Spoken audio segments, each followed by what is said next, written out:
अक्लमंद हंस की कहानी। एक बहुत बड़ा विशाल पेड़ था। उस पर बीसियों हंस रहते थे।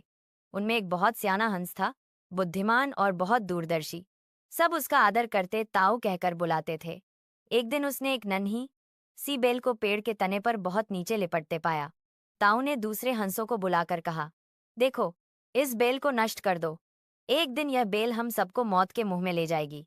एक युवा हंस हंसते हुए बोला, ताऊ, यह छोटी सीबेल हमें कैसे मौत के मुंह में ले जाएगी? सियाने हंस ने समझाया, आज ये तुम्हें छोटी सी लग रही हैं। धीरे धीरे यह पेड़ के सारे तने को लपेटा मारकर ऊपर तक आएगी। फिर बेल का तना मोटा होने लगेगा और पेड़ से चिपक जाएगा। तब नीचे से ऊपर तक पेड़ पर चढ़ने के लिए सीढ़ी बन जाएगी।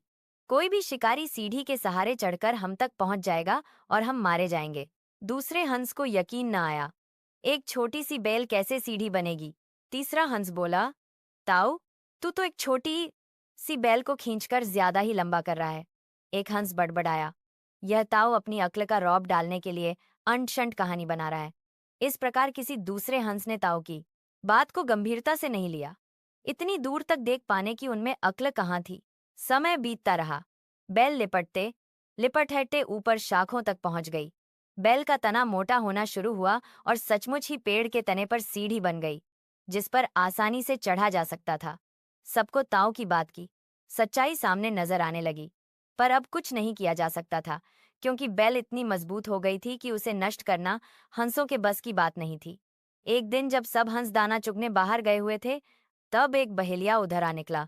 पेड़ पर बनी सीढ़ी को देखते ही उसने पेड़ पर चढ़कर जाल बिछाया और चला गया। सांझ को सारे हंस लौट आए। पेड़ पर उतरे तो बहेलिये के जाल में बुरी तरह फंस गए। जब वे जाल में फंस गए और फड़फड़ाने लगे, तब उन्हें ताऊ की बुद्धिमानी और दूरदर्शिता का पता लगा। सब ताऊ की बात न मानने के लिए लज्जित थे और अपने आप को कोस रहे थे। ताऊ सबसे रुष्ट था और चुप बैठा था।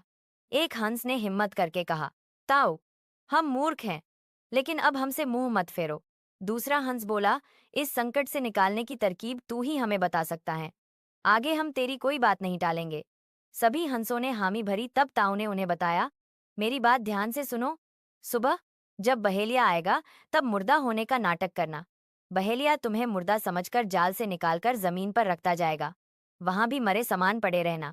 जैसे ही वह अंतिम हंस को नीचे रखेगा, मैं सीटी बजाऊंगा। मेरी सीटी सुनते ही सब उड़ जाना। सुबह बहेलिया आया।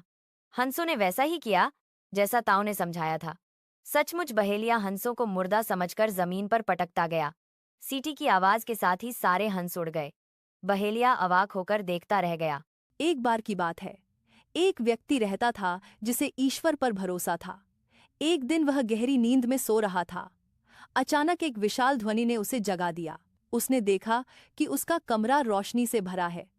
तभी भगवान उसके सामने प्रकट हुए। उसे अपने घर की बाहर एक बड़ी चट्टान दिखाई दी। भगवान उससे कहा कि वह उस चट्टान को धकेल दे। अगली सुबह जब नींद से उठा तो उसे याद आया उसने कल रात क्या देखा था। वह बाहर निकल गया और अपने पूरी शक्ति के साथ इसे धक्का दिया, लेकिन इसे स्थानांतरित करने में सक्षम नहीं था। कई सालों से आदमी ने उस चट्टान को हटाने की कोशिश किया, लेकिन चट्टान कहीं नहीं गया था। आदमी निराश हो गया था, लेकिन उसने भगवान को अपने परेशानी के बारे में बताने का फैसला किया। उन्होंने प्रार्थना की, मैंने आपकी सेवा में लंबी और कड़ी मेहनत की है, जो आपने मुझे करने के लिए कहा है, लेकिन मैंने उस चट्टान को नहीं हिला पाया। मैं क्यों असफल हो रहा हूँ? तभी भगवान प्रकट हुए और कहा, मेरे बच्चे, मैंने तुम्हें इस चट्टान को धकेलने के लिए कहा था और तुमने इसे स्वीकार कर लिया, लेकिन मैंने इसे स्थानांतरित करने के लिए कभी नहीं कहा। आपका काम सिर्फ धक्का देना था, और इन सभी के बाद आपको लगता है कि असफल हो गए हैं। क्या वास्तव में ऐसा है? आप खुद को देखो। आपकी बाहें और मसल कितनी मजबूत हो गया है। आपने चट्टान को नहीं हिलाया, लेकिन आपका प्रयास आज्ञाकारी होना और धक्का देना और अपने विश्वास पर दबाव डालना और उसका अभ्यास करना, यह तुमने किया है।